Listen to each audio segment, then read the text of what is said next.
Chapter 10. A thought, even a possibility, can shatter and transform us.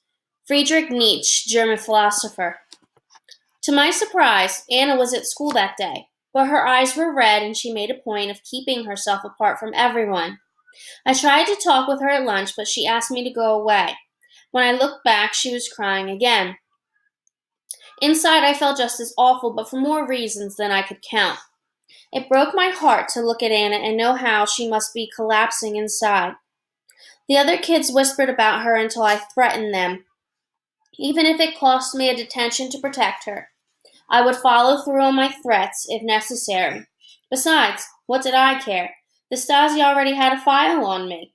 What did it matter if disorderly conduct in school was added to the list of my supposed crimes?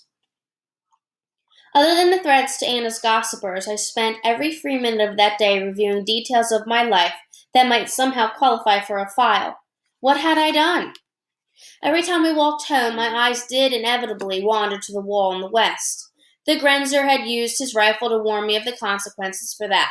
But was it a crime to see what the rest of East Berlin was so effectively ignored? I was a member of the Pioneers, but not an enthusiastic one. I wore the uniform when it was required, but mine was never as crisp or smooth as the other kids', nor did I want it to be. That was it then, wrinkled clothes, my secret rebellion. Then at night, when we listened to Beatles music, Fritz spoke of his frustrations with our lives. I always joined in. Often it was just jokes about the daily inconveniences of living in such a closed-off world, and the way the government paraded its few successes around like fine art hung in a crumbling room. Sometimes we weren't joking, though. Sometimes we genuinely resented the life we were forced into. I could admit that. But was it a crime to feel that way? Everyone complained now and then. Surely I had done nothing all that wrong. In fact, the only crime I could be sure of having committed was having been born the daughter of Aldous Lowe. If Papa had once created trouble for the government, then apparently that was enough to convict me as well. For my file proved that there had been a trial of my loyalty to the GDR, and at 12 years old I was already found guilty. After school, Anna left so quickly that I wondered if she had somehow snuck out early, so I gathered my books and coat and flew out the door behind her. I called up to her as she hurried along the sidewalk, marching home as if the devil was at her back, with her head down and shoulders slumped over. Even from here, I felt the pain she was experiencing, as real as if I could touch it. Seeing her ache made me hurt too. I couldn't help but think of what I'd be going through if Fritz had not returned home last night either. "I'm so sorry, Anna," I said. Don't you dare apologize." She swerved on me with a rage I'd never before seen in her. Her eyes blazed and her mouth was curled in an ugly snarl. "Your family knew what Peter was going to do. Why didn't you stop him? Why didn't you tell me?" I stepped back, caught off guard by her words. He already left when I found out," I stammered, "and he didn't want you to know because he didn't want you to be in trouble afterward." "Well, we are, and you could have at least warned us," she said. "My parents told us to stay away from you and your family. They knew how you are. But Peter and I always insisted you were good people, that you didn't cause problems like your father did. We were wrong. You're just as bad as he was." "Don't you speak about my father," I snapped. "If Peter tried to leave, that was his doing and no one else's. My father had nothing to do with that, and neither did anyone else in my family." She stiffened as if I had slapped her.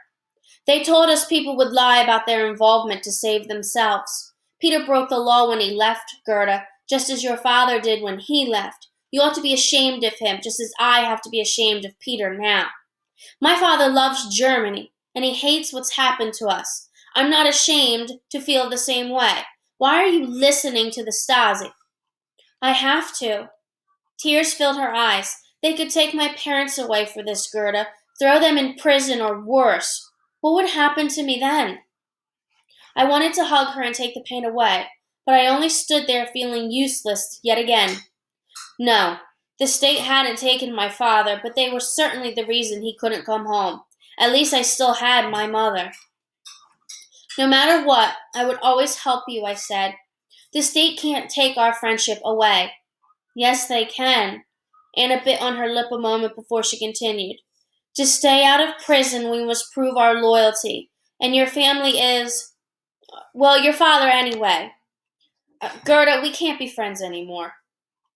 And she ran off down the street on a road that led the long way to her home. That's how eager she was to get away from me.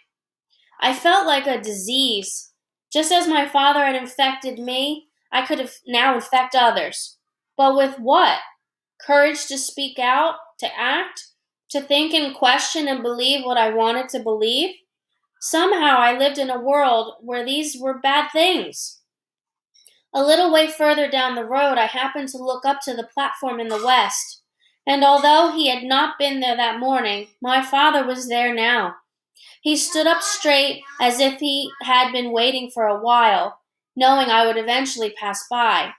When he saw he had my attention, he started into his dance again, and then went back to the motions of shoveling. I turned away from him down another street, on a road that was the long way to my home, too, away from the disease.